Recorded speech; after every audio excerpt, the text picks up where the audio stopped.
ஆண்களுக்கும் அழுகை வரும். ஆண்களுக்கும் அழுகை வரும். தன் தாய் தந்தை இறந்தால் ஆண் அழுவான். தனக்கு குழந்தை பிறக்கப் போகிறது என்று நற்செய்தி கேட்டு ஆண் அழுவான். தன் குழந்தைகளில் ஒருவர் நோய்வாய்ப்பட்டாலும் அந்த ஆண் அழுவான். தன் மகள் திருமணமாகி பிரியும் போது ஆண் அழுவான். அவன் பிள்ளைகள் பெற்றோர்களை மதிக்காது நன்றி இல்லாமல் ஆணவத்துடன் நடக்கும்போது வெளியில் சொல்ல முடியாமல் ஆண் அழுவான். காதல் கொண்ட மனைவி தன்னை ஏமாற்றுவதை அறிந்தால் அந்த ஆண் அழுவான். தங்கள் குழந்தைகளுக்கான உணவு போன்றவற்றை அவர்களுக்கு தேவையானவற்றை கொடுக்க முடியாமல் போனால் அந்த ஆண் அழுவான்.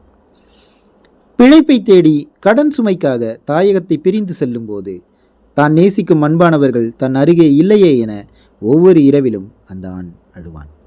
ஆண்கள் அழுகிறார்கள். ஆனால் எப்படி?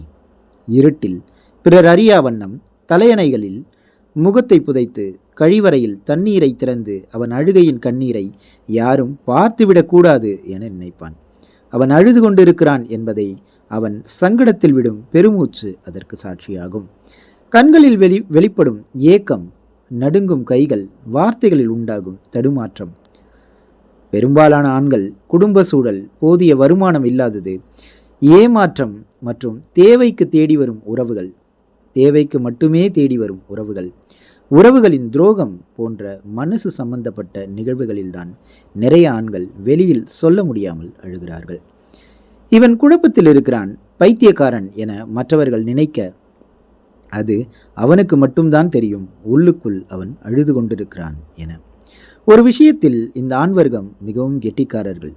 உள்ளுக்குள்ளே அழுது கொண்டு வெளியில் சிரிப்பது. இந்த வித்தையில் ஆண் சமூகம் எப்போதுமே தேர்ச்சி பெற்றவையே. ஆண்கள் இப்படித்தான் அழுகிறார்கள் என்று சொல்லி ஆண் அழுவான் அப்படின்னு சொல்லி இந்த கட்டுரையை நான் படிச்சிருந்தேன். வணக்கம் நண்பர்களே, இது தமிழ் கவியுலக வலைவலி. நான் முத்துக்குமரன். உண்மையிலே இந்த ஒரு கட்டுரையை நான் படித்த போது அத்தனை ஒரு வலியோடு இருந்துச்சு அப்படின்னு சொல்லலாம். உண்மையிலே ஆண்கள் இப்படித்தான் தங்களுடைய கண்ணீரை பல நேரங்களில் மறைத்து கொண்டு இந்த சமூகத்தில் ஒரு புன்முறுவலோடும் அல்லது ஒரு ஒரு ஒரு எப்படி சொல்கிறது, ஒரு வெளிரிய முகத்தோடும், அந்த முகத்தில் புன்னகை என்று ஒன்று இருக்கும். ஆனால் அதை பார்த்தால் தெரியாது, அது ஏதோ புன்னகை என்றெல்லாம் சொல்லிவிட முடியாது.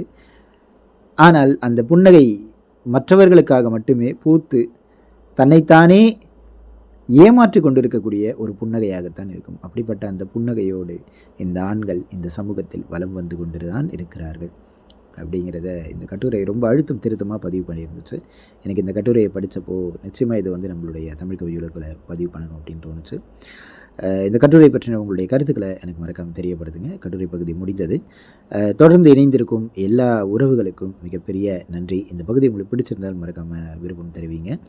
மீண்டும் மற்றும் ஒரு இனிய சரியான ஒரு பகுதியில் சந்திப்போம். மறக்காமல் நம்மளுடைய தமிழ் கவியுலக வலையுடைய சப்ஸ்கிரைப் பண்ணிக்கோங்க. மறக்காமல் கொஞ்சம் கையோட அதையும் பண்ணி வச்சிட்டிங்க அப்படின்னா இன்னும் பல பேருக்கு இந்த காணொளி சென்று சேர இது ஒரு மிகப்பெரிய வாய்ப்பாக அமையும். அதே மாதிரி மறக்காமல் விருப்பம் தெரிவிங்க. எந்த அளவுக்கு விருப்பம் அந்த லைக் வருதோ அந்த அளவுக்கு தான் இன்னும் இந்த வீடியோ இந்த காணொளி இன்னும் நிறைய பேருக்கு சென்று சேரும். லைக்கை தட்டி விட்டுருங்க. மற்றும் ஒரு பகுதியில் சந்திப்போம். நன்றி, வணக்கம் உறவுகளே. நன்றி.